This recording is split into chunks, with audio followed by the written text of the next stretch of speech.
In this tutorial, we are going to discover how to move a text from the Bible in a Greek text, in an English text, whatever text you want, into I'm going to work in Microsoft Word, but into a word processing program so that you could work with it a little further.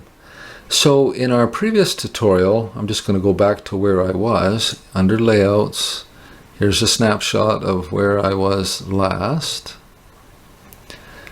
In our previous tutorial, we set it so in the information pane it will populate some results for different translations. And then we showed you text comparison. We put text comparison in an open floating window, and so we can compare English translations side by side like this. You could use this option here to show differences. You can also, by the way, use a horizontal layout if you would prefer to do that, or a vertical layout.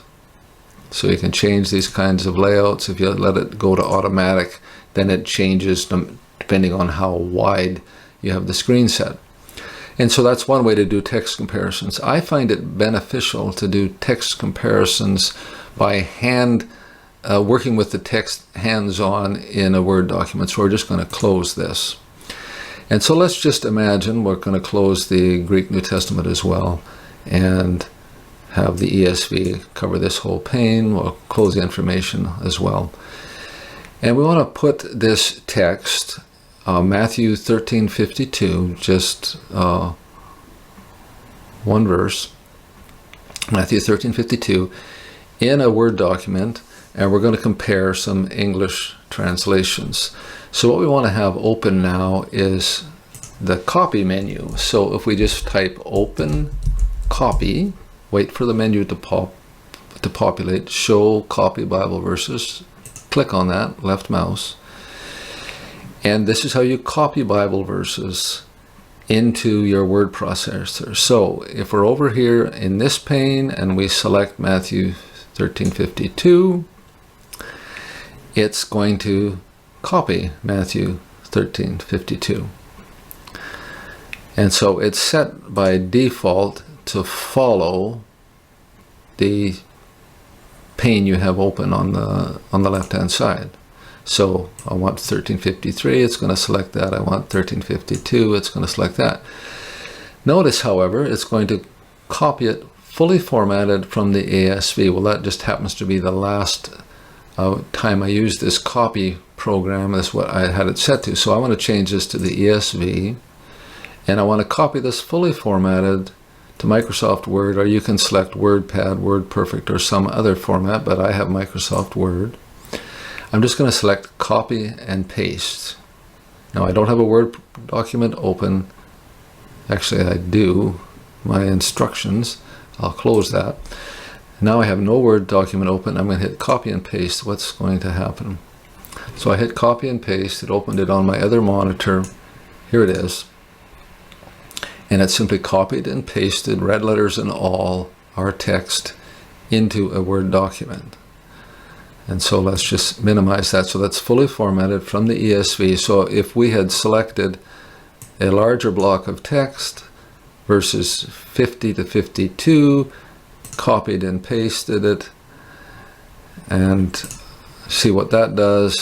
So now it's copied and pasted twice in here, but what it just put in is this text. So it's fully formatted. That means it's got the ESV headings and everything.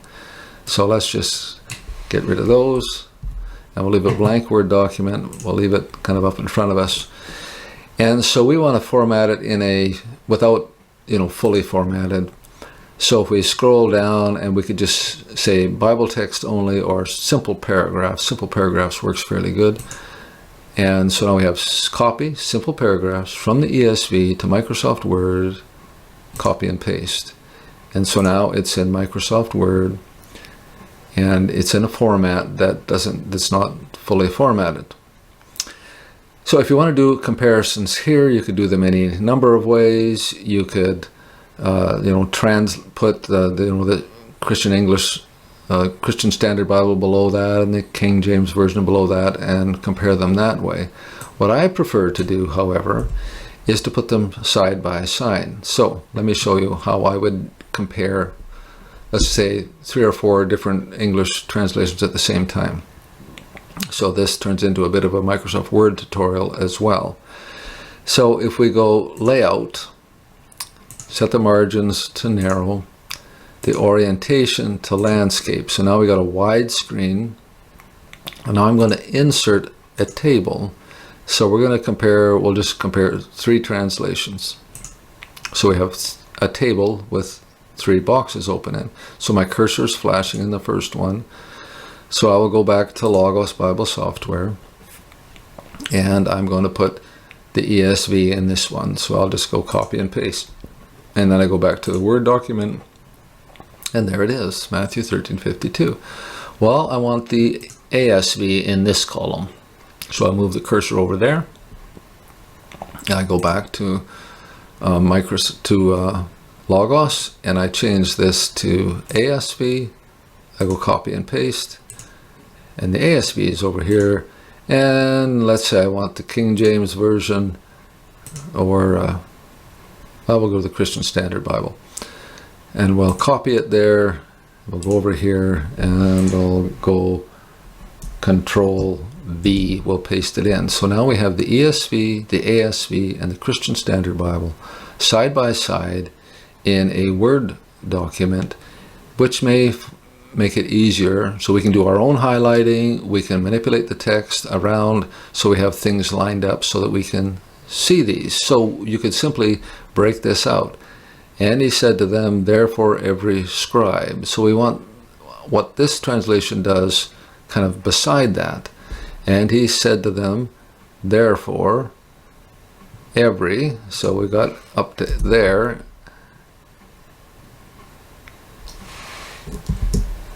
By the way, something that's very helpful to do is to right click on this and change it to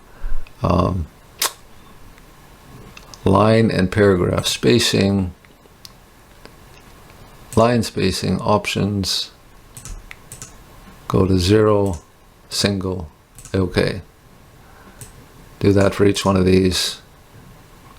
Line and paragraph spacing, line spacing options, change after to 0 and multiple to single, and hit OK. I'll slow down and do that a little different here. So I highlighted all of this. I right clicked. I clicked line spacing, line and paragraph spacing. I went down to line spacing options. I changed after to 0 and went single and hit OK. I've done that so that I can move text around without jumbling it up and keeping the lines lined up. So we have every, I'm just going to put every on the next line. So I move the cursor over, hit enter, every scribe. So this is, and he said to them, and he said unto them, therefore every scribe. So these two are fairly close now. The CSB is a little different. Therefore is in a different order. He said to them, every, and it doesn't say scribe, it says teacher. Let's put teacher on the next line. Scribe who has been trained, scribe who hath been made a disciple, teacher of the law who has become a disciple. So for the kingdom of heaven shows up down here, oops, Control Z, to the kingdom of heaven, in the kingdom of heaven. So you get what I'm doing here. And he said to them, therefore every, it's the same. Therefore he said to them, every what? Scribe who has been trained, scribe who has been made a disciple, teacher of the law who has become a disciple, for the kingdom of heaven. We'll just break that off. To the kingdom of heaven. Get rid of that space. In the kingdom of heaven. You see what we're doing? Is like a master of a house. Let's just break it off.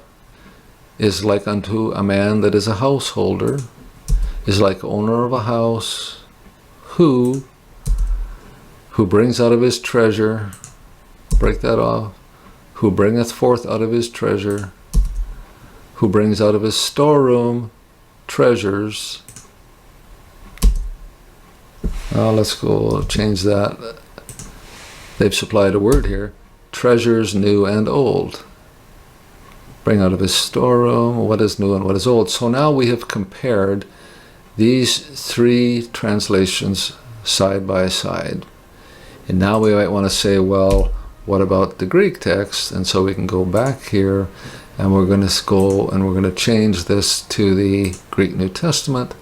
We're going to copy that, go back to our Word document, and we'll put this below that, and so there's our Greek text. And we could have, made 4 columns and have one of them be the Greek text if we wanted, but I find it very helpful to, when you're doing translation comparisons, to lay them out in a Word document and work with them that way. So hopefully that's helpful to you.